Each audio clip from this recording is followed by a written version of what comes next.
Yo, you tapped in, no filter, no fluff, real rap every time. Yeah, we talking about health, from the boardroom moves to the barbershop facts. We keep it 100, never turning our backs. Mine sharp like a suit with the fade on point. Every convo cut deep, this ain't just for the joint. It's the culture, the hustle, the game and the grind. You looking for truth, then you came to the right line. Keeping it 100, facts versus feelings. Keeping it 100, truth with no ceilings. Keeping it 100, no cap, just vision. We speak it, we live it, your health is our mission. Keeping it 100, facts versus feelings. Keeping it 100, truth with no ceilings. Keeping it 100, no cap, just vision. We speak it, we live it, your health is our mission.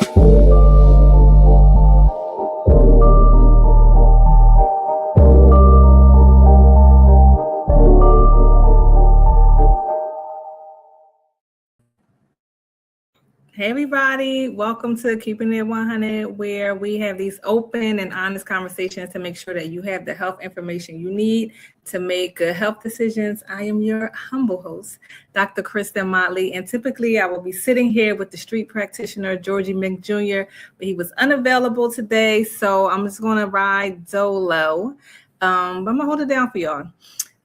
First, I want to give a shout out to Team Health Educated. We had our annual end of year party last week and we had a good time, had a good turnout. We usually invite our board members who make sure we have the structure in place and the funding in place to do the things that we do and the team. So we had a good time and George gave me a gift. He showed up with a gift for me, which was so nice. So he gave me this water bottle, which you can see in the picture.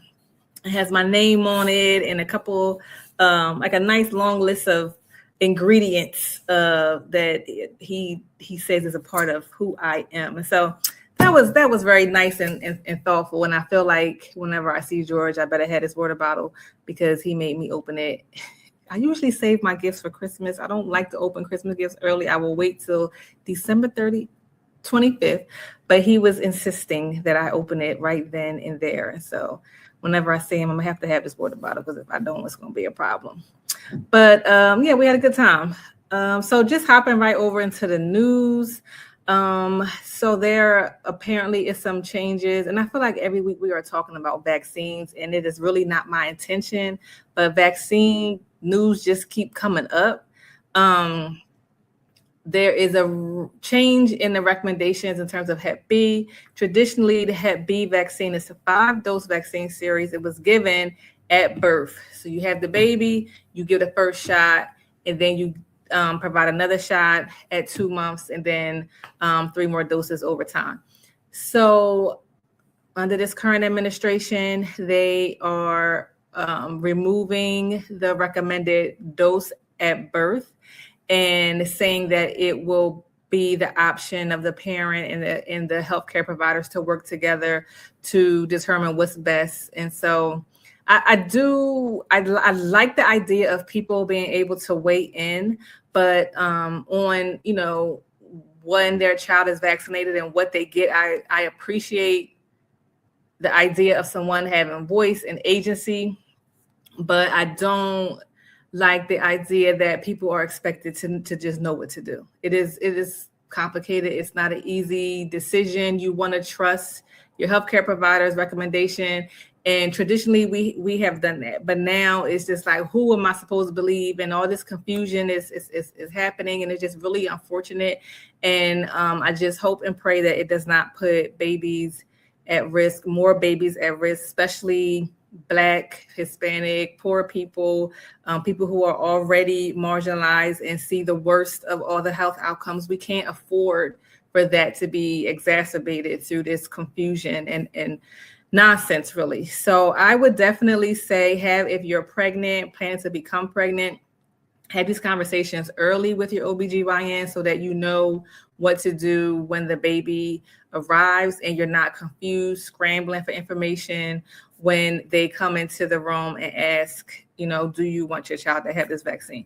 My children both got it when they were born. It's not a thing. It's long time been a part of traditional vaccine series. I feel bad for people that have to go decisions now because they're making it more complicated than it really needs to be. And I just hope that it doesn't cause more harm because we already have enough on our backs. So that's that. I also got word that Abbott, who is a pharmaceutical company, they also make medical products. Their Ultra Libre test strips, this is for people that have diabetes, were recalled. They are not reporting accurate numbers. Their Ultra Libre device system has been recalled. Not all of them. It's only certain lot numbers. So if you have diabetes, you use the Ultra Libre, please reach out to your pharmacy with the lot number that's on your box, or find out what you purchased when you last went.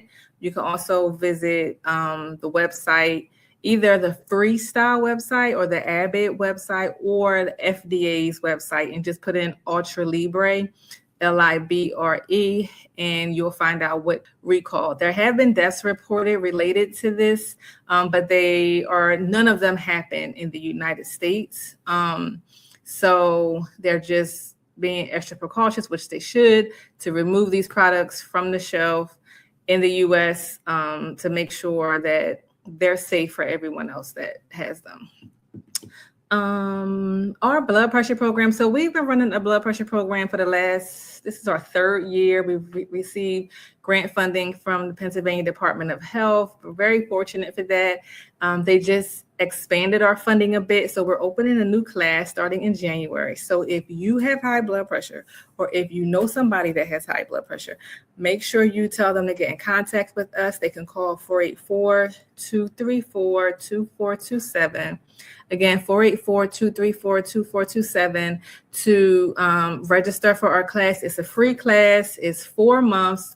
You get a health coach. You get a free blood pressure monitor. You get free food, free giveaways.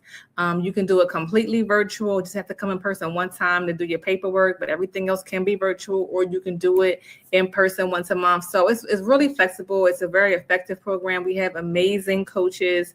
We have Spanish-speaking coaches and English-speaking coaches. And so we're just doing what we can to make sure that people are taking good care of their heart, because the number one killer for Americans is heart disease, and heart disease is driven by high blood pressure. So although you may not feel sick when you have high blood pressure, it's called a silent killer for a reason. You want to make sure that you're keeping your numbers in control. You want to make sure you know your numbers, because if you don't know your numbers, you can't do anything about your numbers.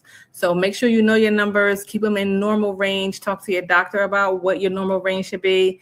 For some extra help, reach out to us to sign up for our blood pressure program. We're kicking off a new class in January.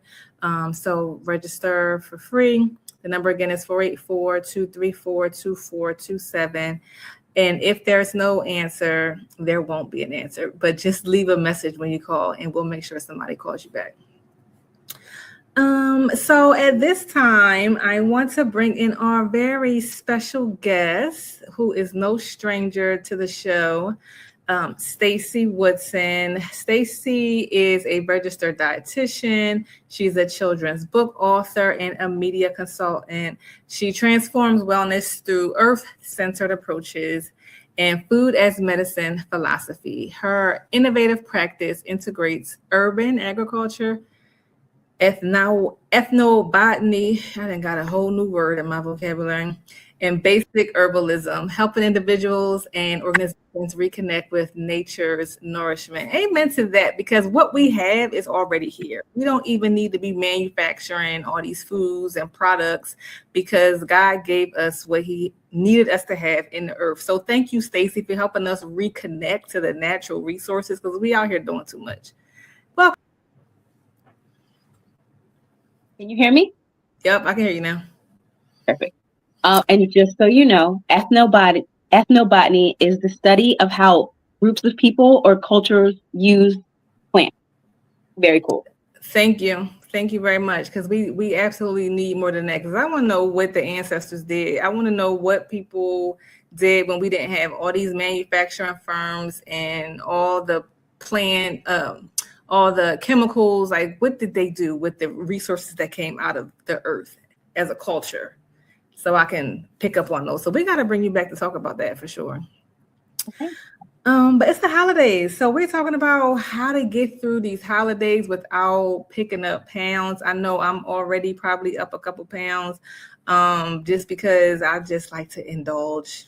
Sometimes I go overboard. So we're going to talk about how we're going to get through the rest of these weeks and these holiday parties without overdoing it. How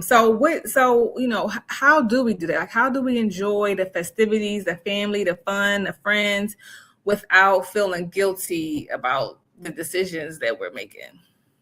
And so the first thing that I'll say is my famous phrase when it comes to like holidays or special times of the year is I want you to think about loving it or leaving it alone. Love it or leave it alone. That's what I always say. Love me or leave me alone. Okay. I love it. I love it. So you think about, the holidays are coming up. What are your favorite things that you eat around the holidays? And I often tell people to close their eyes and visualize, like, what do you see? And those things that pop in your mind, those would be the things that define the holiday for you. So if you don't have them, you're going to feel like you were cheated, if that makes sense. Mm-hmm. And so you want to make sure those things end up on your plate. Those are your loves. Okay. But all this other stuff that just appears, maybe you're at an office party and you're like, oh, that looks good. Let me try that. Or this is over here. I'm going to have that. That's the stuff that you want to leave alone. And you have to kind of make a conscious decision, because a lot of this is headspace, right? It's all about the way we approach things. Is I want to be in alignment with my goals. Now, everybody's going to have a different goal, right? So whatever your goal is, you want to be in alignment. And so maybe your goal is managing blood sugars. Maybe it's maintaining a healthy weight. Maybe it's making sure your blood pressure is within normal limits. Whatever it is, you tell yourself, okay, these are my goals. And so I'm still going to enjoy what I want. Determine what those things are that you want. And the rest, you leave it alone. And it doesn't feel like punishment because you've made the decision. Mm-hmm. So that's a whole therapy session right there. It really is. Like the more I could go into it, the other piece of that is when there are foods that we just can't resist, and this is a little bit of therapy. It's usually we're operating out of lack, right? Like we go to a party and you just want to have everything, right? Like, oh my gosh, all this food looks so good. What we're really saying is, I don't know when I'm going to come across this food again. Mm-hmm. So I need to eat all of it. When really,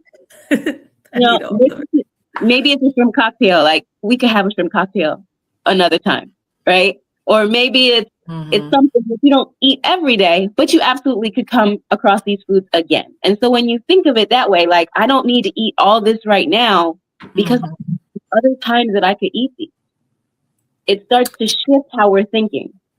And so it has to start up here, that we're not on punishment. It's just that we're making a conscious choice. That's good. I like that. I like the love it or leave it. The goal setting component is incredibly important. And so it sounds like it takes some planning, because goal setting is a planning thing. You're not going to just show up to the party and set some goals. Right.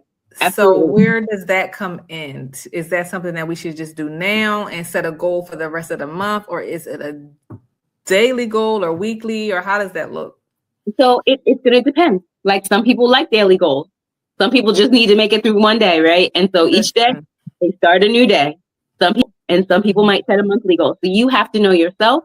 It's not a one size fits all, but you do want to start it in advance, like you said. I always say, if you don't have a plan, you plan. I heard that one before from you. Okay. True. That is the truth. Thank you. So do you have any suggestions for ingredients? There are some foods that, people might just, it is their loves.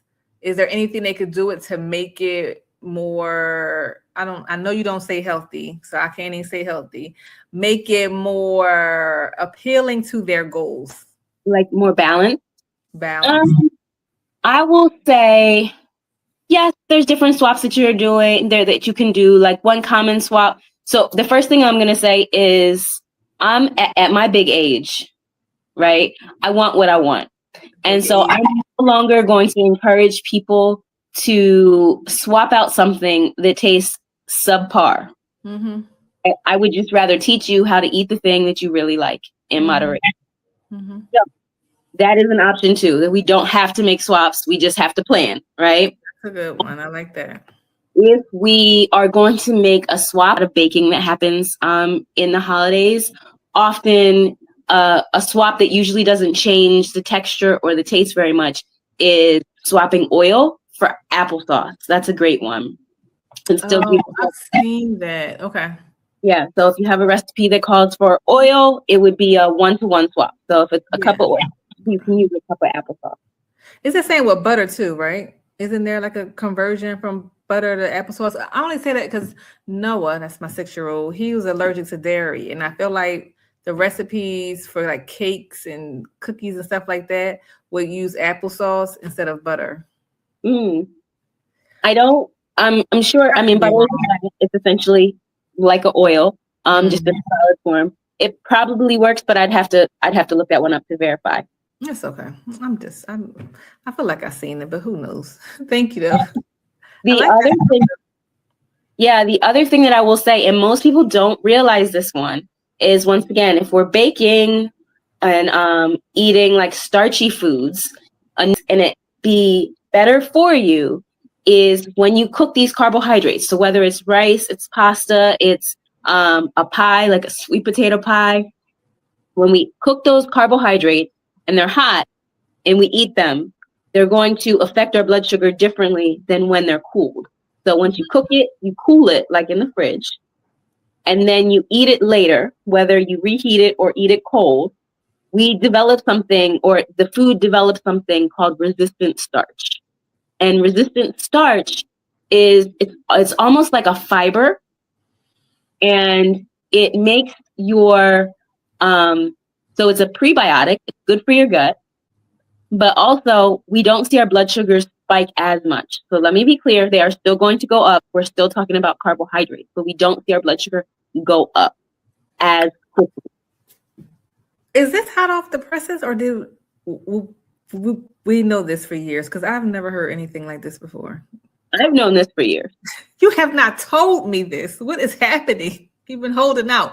So wait, what are some food examples? Because you're saying to cook the food, let it cool off. And are we eating it cold or room temperature? Or are we heating it back up, but we still get the benefit? Yeah, you still get the benefit. So it's the cooling process of the carbohydrates which develops the resistant starch. So this is an example of if you make spaghetti and you eat leftovers, the leftovers are going to affect your blood sugars less than when you had it fresh. You eat leftover rice, it's going to impact your blood sugars less than when you had it fresh. Same thing, if you have a sweet potato pie and you're eating it the day after you make it, it's no longer hot. Potato salad, all these different things. That's a game changer. Yeah. I might have to start eating all leftovers. I'm gonna just cook one day in advance and eat all leftovers. Wow, I never knew that. Resistant starch. She was holding out on me, Stacey. Oh, I'm sorry. Okay, that's good to know. So does that work with, I guess, like cakes and stuff too? Macaroni and cheese? Yep. All that. Very, very good to know. Another topic that comes up around the holidays in terms of eating is beverages.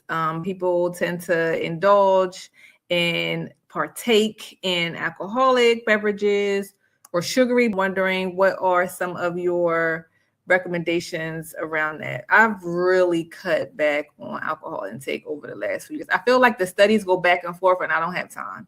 So I'd rather just not even worry about what's good and what's bad. I'm just not dealing with none of it on a regular basis at all.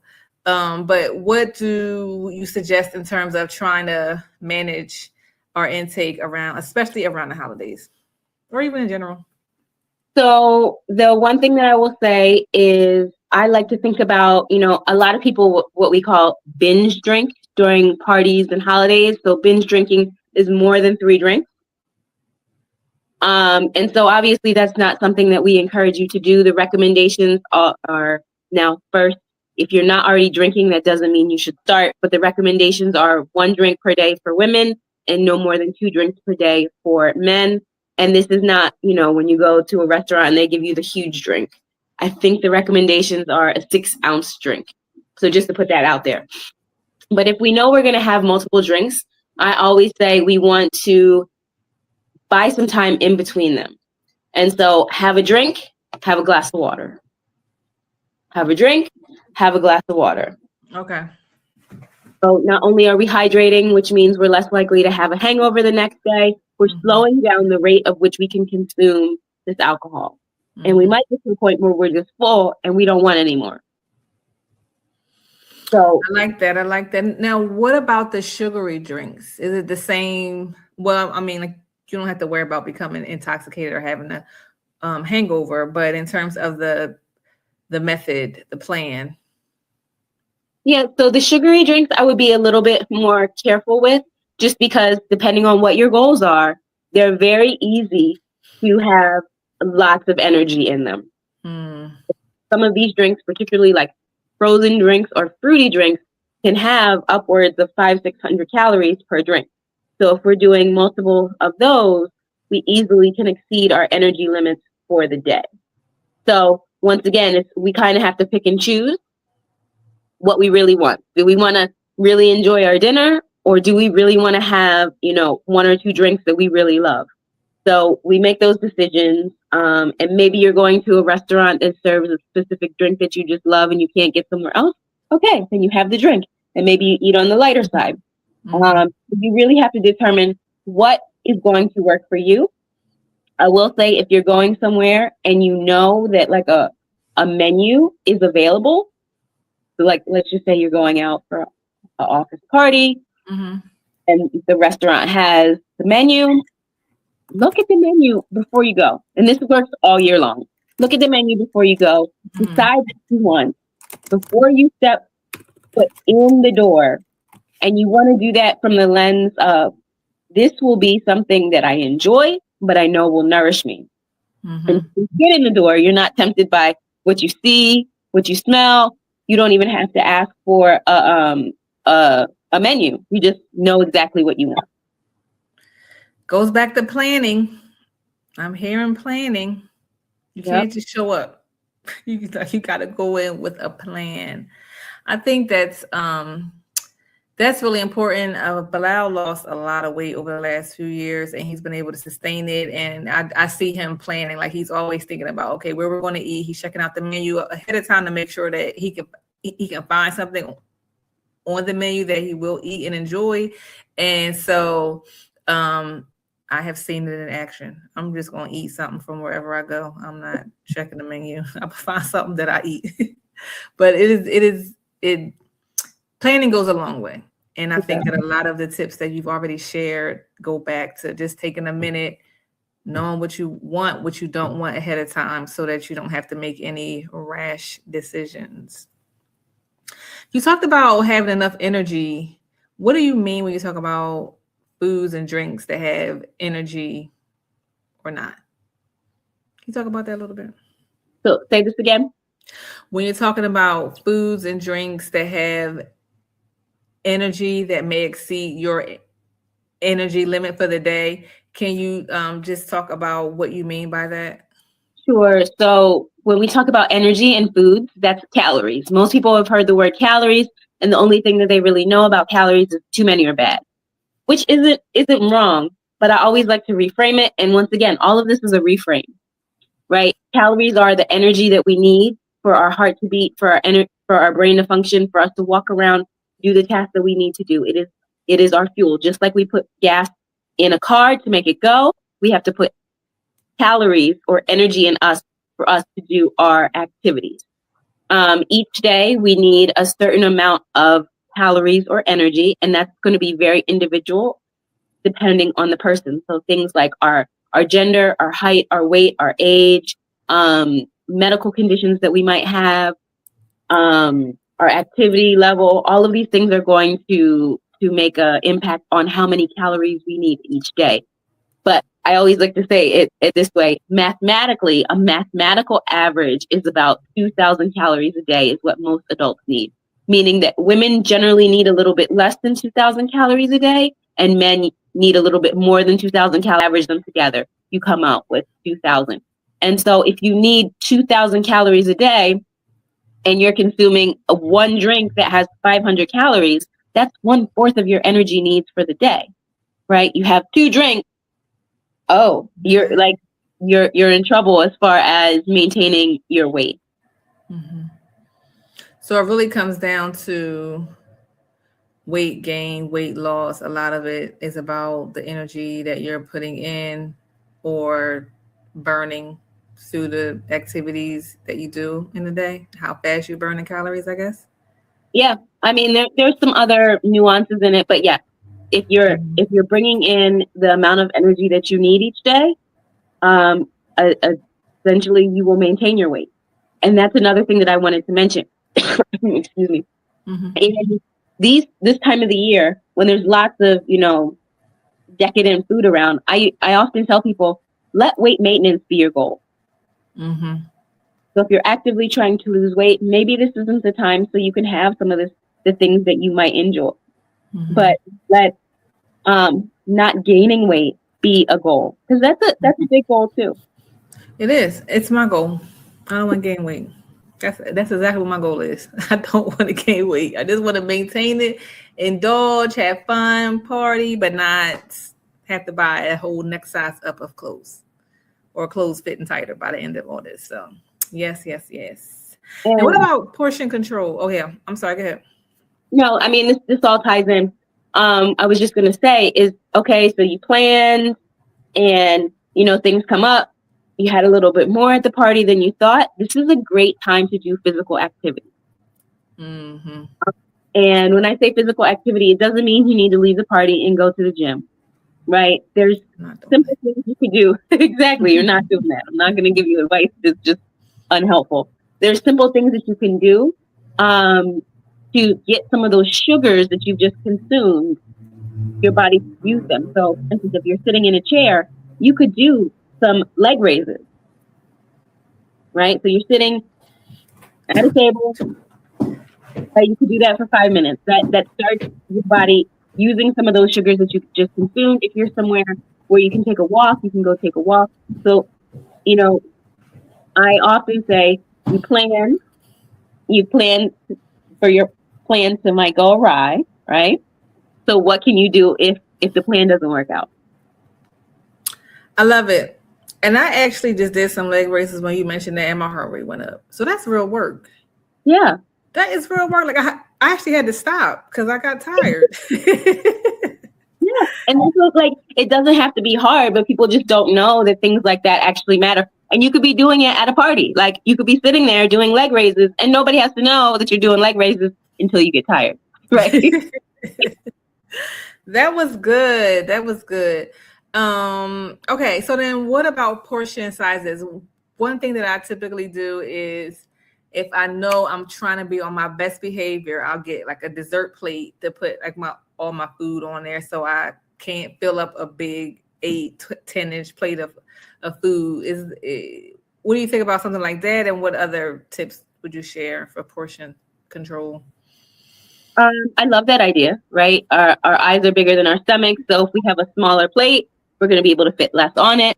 So that's a really good tip. I also, think that we don't have to commit to eating all of it. So let's just say you have your dessert plate, and we often don't really taste and enjoy our food. Like we know it's good, so we want to eat it, but we don't really stop and really think about it, think about the mouthfeel, the smell, all of those things. So the more we focus on those things, the more we find that we are actually satisfied with smaller amounts. So like if you're doing something really sweet, and you have 3 to 5 bites of it, and you're really noticing how decadent it is and how smooth and creamy it feels, after those 3 to 5 bites, that craving is probably gone. Now, you could choose to eat the rest of it because you have it. But if you have a plate of a variety of things, you might not have to eat all of them. Like if you notice One of them is like, oh, you take it and you're like, this isn't so great. Once again, love it or leave it alone. Mm-hmm. I like that. I just be committed to foods though. I'll be like, ooh, I'm gonna come back to that. I'm not still hungry. I'm just doing the most. And I'd commit myself to coming back to it. Do you have any recommendations for me to just like walk away? Especially when I want to maintain my weight. I got to remember that. I think that's what I got to do. Remember my goal. I don't know. What do you think? You have to remember your goal, but why don't you commit to leaving something on your plate that you did not like? Anyway. Like what you like to do. Mm-hmm. So I like that. Eat everything. So like whatever is, not the best, I'm not going to eat it all. You take a bite, you realize like this is okay, and we're not eating it. Mm-hmm. I like it. All right. I got a random question. Is it better to like save calories? Like I remember back in the day, we used to say like, I'm not eating all day till I get to Thanksgiving dinner, or I'm not eating all day until dinner because I know I'm gonna go hard at dinner. Is it okay to do that, or is it better to just eat throughout the day and not really wait to go hard later? It's really better to eat throughout the day. Oh, okay. Yeah, I mean, and once again, everything is nuanced, right? Yeah. Sometimes we're really busy, like if it's Thanksgiving and we're cooking all day and we just sit down and have that big meal. But what happens is from like a metabolic level, especially if we have chronic diseases, it's definitely advantageous to eat throughout the day because that's what we really need to do to keep our blood sugar stable. Mm-hmm. And so when we eat throughout the day, by the time we get to our meal in the evening or the party that we're going to, we're not going to be as hungry. Mm-hmm. We have less margin of error because we're not starving. Yeah. When we're starving, that's when things go. Listen, that's when I eat anything. I don't care about no plan or no goals. I'm hungry. I want anything, as much of it as I want. Exactly. I know better, but when I get hungry, that's it. I'm eating all of it. So I definitely hear that for sure. Thanks, Stacy. Good stuff. Good stuff.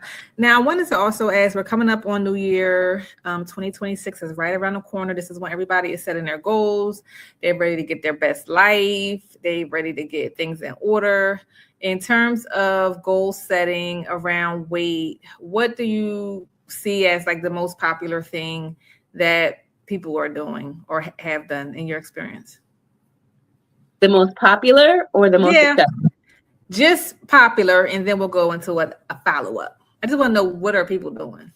I mean, usually it's people want to lose weight. Or trying to do. Yeah, lose weight. Mm-hmm. Okay. Yeah, that makes sense. And then how do they get set up on a successful plan to do that? Like, what is the first step? So if that was my goal for 2026 to lose weight, where do I start? So the first thing that I will say is, actually, there's so much I could say about this, but because I no longer believe in New Year's goals. I would say start whatever you want to do right now, right? Yeah. These small changes. So those small changes make big impacts. I would start them right now. And do we have to do it all the time? No, but we are just gonna all of a sudden, because the calendar hits January, all of a sudden we're supposed to start changing and acting really, really different, right? We're supposed to be brand new. So I would say whatever that is, start those small goals right now.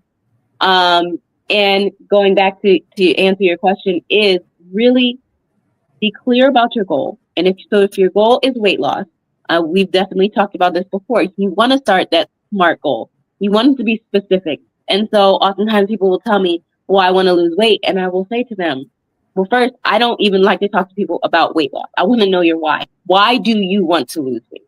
Because that's really what's going to keep you accountable when you're in the trenches.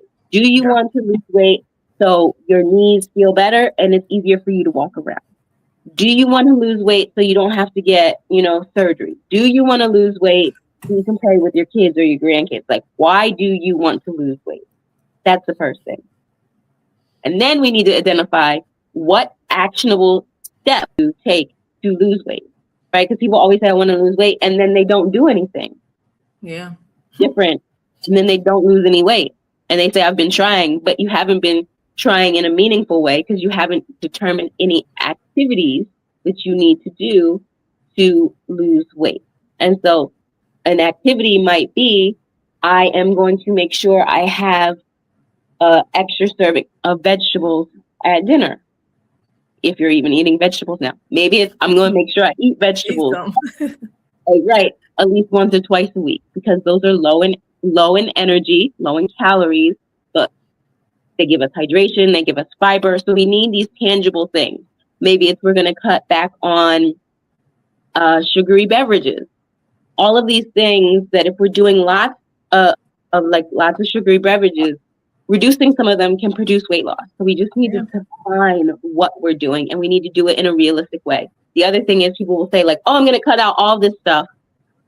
And then it's not realistic. And it's not sustainable. Right. You can do it for a week or a month or a few months. And then when you don't keep it up, the weight is going to come right back on. So we want long-term, easy goals, things that don't feel like a burden. Otherwise, it'll be too hard and you'll stop doing it. Right. And it needs to be delicious. So yes, nutritious and delicious. You have a book by that title, don't you? Right. I have a book series. Yeah. Because we won't maintain it, just like you said. So nobody wants to eat food that just makes them sad all the time. That is so true. So let's talk about your book series. I forgot to ask you to have a book ready, but I know you stay ready. Do you have any books there that you can show us and talk about their book series a little bit? Oh my gosh. I'm sorry. Did I mess you up? So this is one I have. No, this is actually the Spanish version. Oh, I haven't seen the Spanish version. Very good, Stacy. Really popularized them. But this is the same book.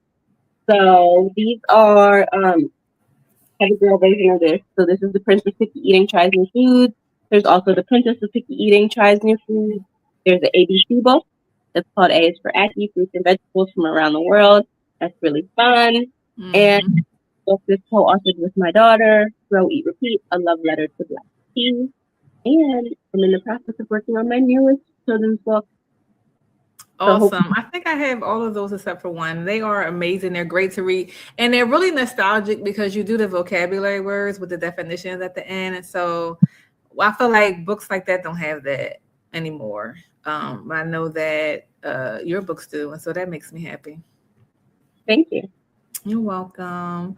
How do people get the books? How do they get in contact with you? I know you take individual clients. You take insurance. What do they need to know? What do they need to know, Stacy? So the easiest way to get in contact with me is to visit my website, and it is my name, Stacey, Stacey, Woodson, WOODSON.com, StaceyWoodson.com. There is a tab on my website for the book. You can purchase them there. If you purchase them through my website, they will be signed. But other than that, you can buy the books wherever books are sold. If you were looking to work with me individually, there is a link on my website kind of buried in there. So you could just shoot me a message on the chat function if you wanted to book an appointment, and I'll get back to you with the booking link. Very nice. So you heard how to get in contact with Stacy. Stacey Woodson, StaceyWoodson.com. Start there and you good to go. Well, thanks, Stace, for getting us set for the holidays. I feel like I'm going to do something different. I'm going to have a plan, and I know that I want to maintain, swap out the foods when I want to overindulge, don't eat something else. I think I'm ready. All right. Let me know if you need any more help. I will. Anybody looking for a health educator, you can check it's one at Shiloh Baptist Church in Chester. They're having a holiday bazaar from 10 to 2. We'll be there doing lead education and outreach and some other fun stuff. The Boys and Girls Club of Chester is also having a winter pop-up. They'll be there from 10 a.m. to 5. That's all day long. So you can definitely slide through there. So hopefully y'all get paid Friday so y'all can go out and buy some little gifts and get some Christmas shopping done. Buy something for yourself at these events in Chester this weekend. But thank you all for joining us. Remember, if you have high blood pressure, sign up for our blood pressure program, 484-234-2427. And that's a wrap for us. Thanks for watching.